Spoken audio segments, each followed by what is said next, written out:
ইসলামী আমির, ধামসোনা ইউনিয়নের চেয়ারম্যান প্রার্থী জননেতা সংগ্রাম থানা আমির জনাব অধ্যক্ষ বশির আহমেদ, আজকের এই মিছিল পূর্ব সমাবেশে অন্যতম বিশেষ অতিথি জামাত ইসলামীর কেন্দ্রীয় মজলিসে শুরার অন্যতম সদস্য সাভার উপজেলার চেয়ারম্যান প্রার্থী অধ্যক্ষ মাওলানা আফজাল হুসাইন, আমাদের মাঝে উপস্থিত আছেন বিশেষ অতিথি হিসাবে এই সাভার আশুলিয়ার গণমানুষের নেতা, আমাদের সকলের শ্রদ্ধার ব্যক্তিত্ব অ্যাডভোকেট মোহাম্মদ শহীদুল ইসলাম। উপস্থিত আছেন জামাত ইসলামী ঢাকা জেলার রাজনৈতিক সেক্রেটারি, সাভার পৌরসভার মেয়র প্রার্থী, সাবেক প্যানেল মেয়র জননেতা জনাব হাসান মাহবুব মাস্টার।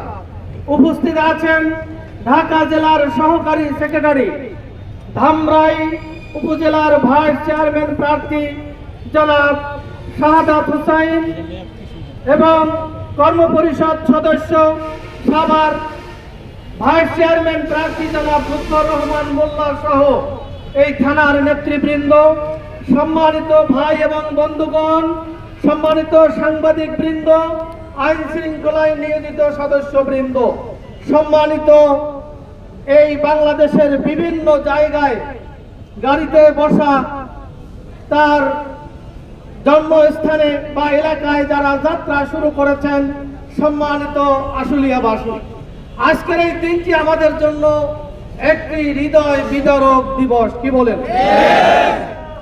একদিকে আমাদের আনন্দ, অন্যদিকে আমাদের জন্য অনেক কষ্টের এই কারণে 2024 সালে যে পরিবর্তন হয়েছিল, গণ অভ্যুত্থান হয়েছিল, এই গণ অভ্যুত্থান এমনি হয় নাই। প্রায় না 1400-র উপরে মানুষ, ছাত্র জনতা জীবন দিয়েছিল। এর মধ্যে 150 জন শিশু ছিল। এরকম হৃদয় বিদারক ঘটনা, শিশুদেরকে হত্যা করা হয়। আরে ভাই, যুদ্ধেরও একটা নিয়ম আছে। যুদ্ধের মধ্যে শিশুদের উপরে আপনার হত্যাযজ্ঞ চালানো যায় না, নারীদের উপরে হত্যাযজ্ঞ চালানো যায় না, বৃদ্ধদের উপরে হত্যাযজ্ঞ চালানো যায় না। কিন্তু তৎকালীন সেই স্বৈর শাসক কোনো ভাগ বিচার না মেনেই অকাতরে মানুষকে হত্যা করেছিল। সেই দিবসে আমরা আজকের এই বিক্ষোভ এবং মিছিল করছি। আজকের সারা বাংলাদেশে জামাত ইসলামী বিক্ষোভ মিছিল করবে এবং যারা জুলাইকে ভুলিয়ে দিতে চায়, আমরা জনগণকে স্মরণ করাতে চাই এই দেশের এই জুলাইয়ের ইতিহাস যারাই চাইবে জনগণকে ভুলিয়ে দিতে তারা পারবে না। আনন্দের বিষয় হলো এই দিনে দীর্ঘদিনের যারা 17.5 বছর জগদ্দল পাথরের মতো এই জাতির উপরে চাপিয়েছিল, তাদের পতন হয়েছিল। এমন করুণ কাহিনী, আল্লাহর পক্ষ থেকেই তাদের উপরে শাস্তির ব্যবস্থা হয়েছিল। আজকের সেই জায়গায় যেখানে শেখ হাসিনা যেই বাড়িতে থাকতেন, ওই বাড়িতে জুলাই জাদুঘর উদ্বোধন হবে। আমরা প্রধানমন্ত্রীকে বলতে চাই, আপনি এই জুলাই জাদুঘর উদ্বোধন করবেন, ভুলে গেলে চলবে না। মাঝে মধ্যে একটু মনে করবেন এই জুলাই জাদুঘর কি কারণে আপনি উদ্বোধন করছেন। আপনার সন্ত্রাসী বাহিনীকে আপনারা থামান, যদি না থামান আপনাদের পরিণতি এর চেয়ে করুণ হবে। জনতা তারা আগের চেয়ে আরো সোচ্চার। এই বাংলাদেশে নতুন করে কোনো ফ্যাসিস্টের জায়গা হবে না। আমরা গতকাল দেখলাম বিশ্ববিদ্যালয়গুলোতে 55 বছরের ইতিহাসে বিশ্ববিদ্যালয়ে যারা ছাত্র প্রতিনিধি নির্বাচিত হয়েছেন, এই বিশ্ববিদ্যালয়গুলোতে যেভাবে কাজ তারা করেছেন, ছাত্র ছাত্রীদের পক্ষে, তাদের জন্য, তাদের অধিকার আদায়ের জন্য এই 55 বছরে কেউ পারে নাই যেটা ইসলামী ছাত্র শিবির পেরেছে। আপনারা আজকের এই বাংলাদেশে সবচেয়ে জনপ্রিয় সংগঠন। এই সংগঠনের নেতৃবৃন্দের উপরে, নির্বাচিত প্রতিনিধিদের উপরে আপনারা যে ন্যাক্কারজনক আক্রমণ করেছেন, আহত করেছেন, জখম করেছেন, সরকারকে আমরা বলতে চাই তাদেরকে চিহ্নিত করে আইনের আওতায় এনে বিচারের মুখোমুখি করতে হবে। যদি এটা আপনারা না করেন, এদেশের জনগণ ধরে নেবে এই সরকার তাদেরকে এটা করিয়েছে। সম্মানিত ভাই এবং বন্ধুগণ, আল্লামা সাঈদী একটা কথা বলেছিলেন আওয়ামী লীগ আমলে, যে এই সরকারকে ভূতে ধরেছে। যাদেরকে ভূতে ধরে তারা যতই সামনের দিকে এগোতে চায় ততই তারা পিছনে চলে যায়। আপনাদেরকে যদি সেই ভূতে ধরে তাহলে কিন্তু লক্ষণ ভালো না, এই লক্ষণ ভালো না। আপনাদেরকে যদি আবারও ভূতে ধরে, এই দেশের ছাত্র জনতা, এই দেশের জনগণ কিভাবে ভূত তাড়াতে হয় এই দেশের জনগণ তা জানে।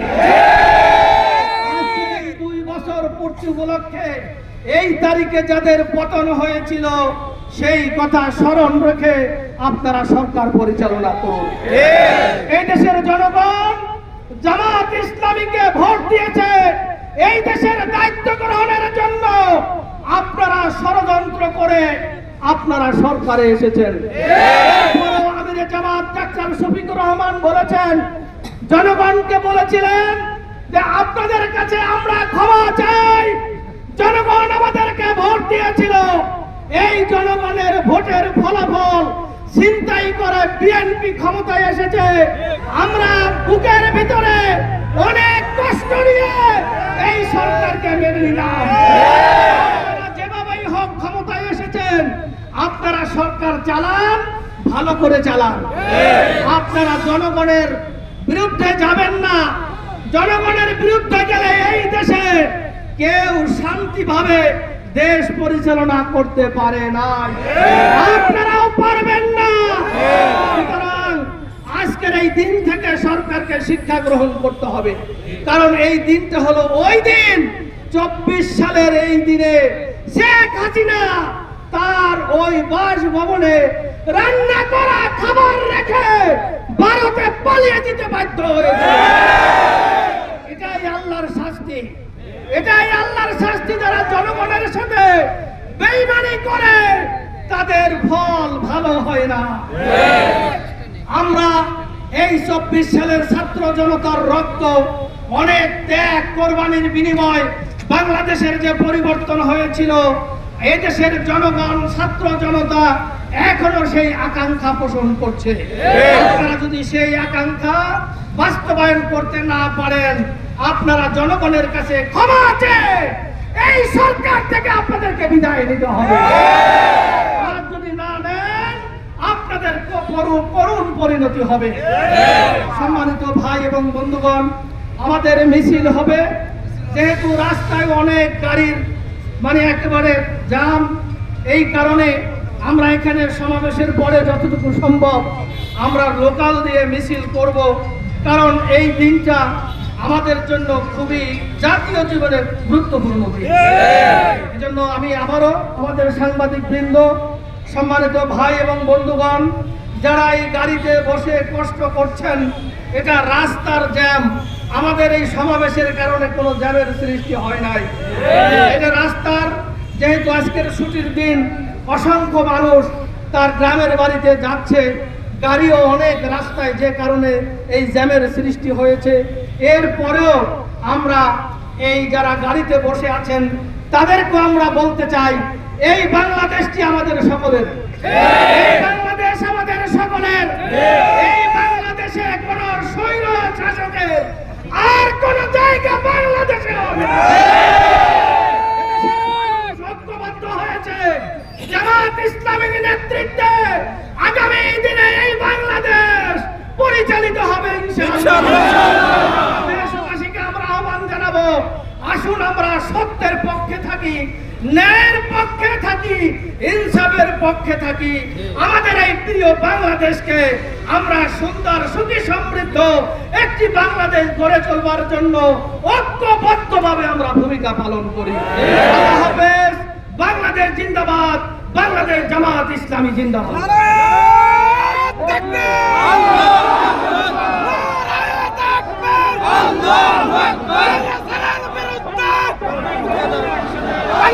সংগ্রামী